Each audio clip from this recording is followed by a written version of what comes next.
Many of the conversations we have over the course of the day when people come to visit Singapore is that things are very carefully engineered.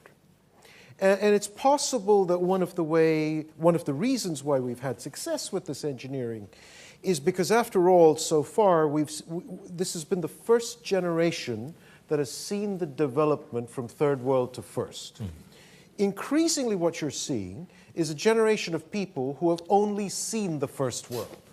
What happens when the demands they start making on healthcare, on education, on opportunities start going counter to the wonderful ways in which tripartism, other things have been engineered in the past?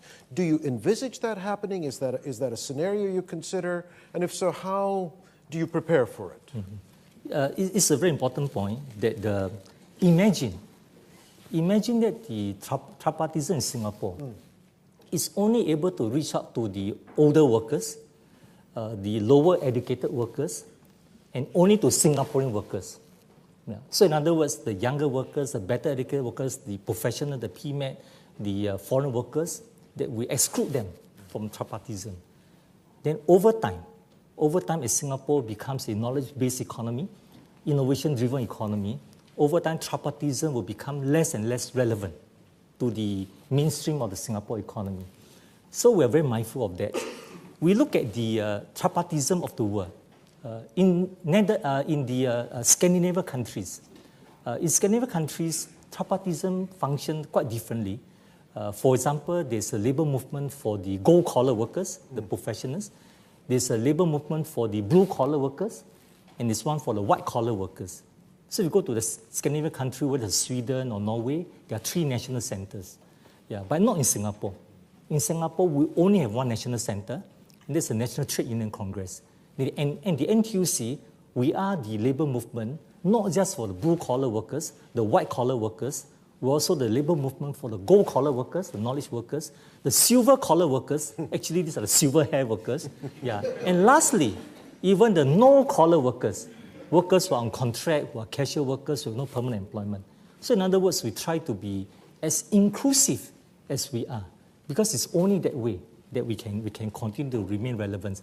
Secondly, we're also a labor movement for all ages of Singaporean. All ages means young and old.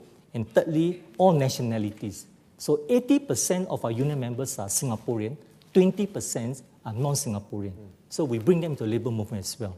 So this all-collar, C, all ages, A, all nationality, N. So what it stands for? All can.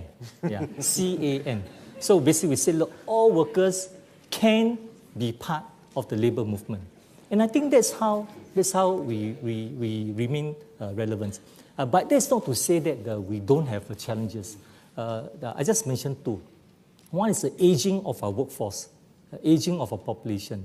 It's of great concern to us because Singapore will be among the fastest aging nation in the world, basically because our population, we went through the baby boomer period.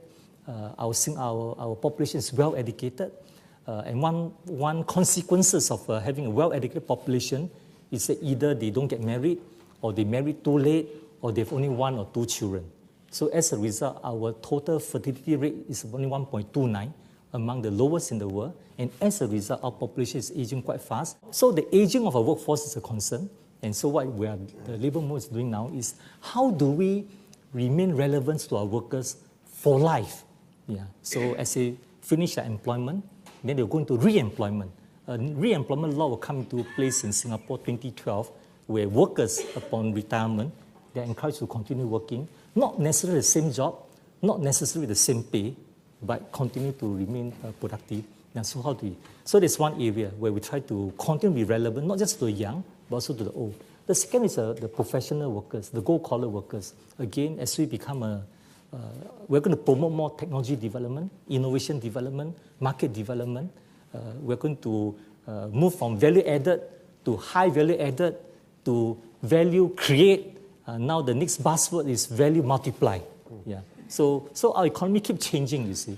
Yeah. So as we keep changing, how do we ensure that the tripartism will be able to keep in pace with this economic repositioning?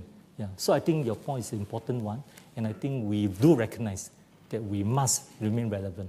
But if I may say just a couple of words of the value multiplication, there's something that I feel very excited about, is that over time, we're seeing more and more companies looking to Asia as a platform for them to try something new. Try something new, not for the Singapore market because we're way too small, but really try something new in Singapore, and from there use Singapore as a platform to go into Asia and to the rest of the world. So for example, one company is a multinational company, Scandinavia-based. Yeah. So when he heard about our CBF being cheaper, better, and faster, so came to see me. Yeah. He said, look, I'm very excited about the CBF. I said, why are you so excited about CBF? He said that this company, they have a manufacturing plant all over the world. Yeah. And they are now looking ahead in the next 10 years. And they are looking to set up the factory of the future. They needed to set up 2. They said, at this moment, I can handle 2. Now, 2 locations to set up the factory of the future, to make sure that they will work. Then from there, they'll multiply them. Yeah. And they've decided that Germany, I don't know why, I didn't ask him that day, I was too busy. So they've decided on Germany as one of the 2 locations. I said, what about the second location? Have you decided? He said, no, not yet. I said, is Singapore in the running? He said, Singapore was not in the running until I heard of the CBF. Yeah, cheaper, better, and faster. So now this company is now talking to the EDB and with our agency. We're now actively engaging this company to see how can we use Singapore as a platform for them to build the factory of the future here, so that Singapore, together with Germany, hopefully will become the value multiplier for this company. And I think increasingly, this will become a direction that we'll be taking. Singapore cannot be as big as China. No way, huh? Yeah, in terms of size and whatever. We will always be small. Yeah, so we cannot compete on quantity. Yeah, but what we can make up for is through quality. And we believe that value multiplication is the way to go. Is one of the ways to go for Singapore. Yeah.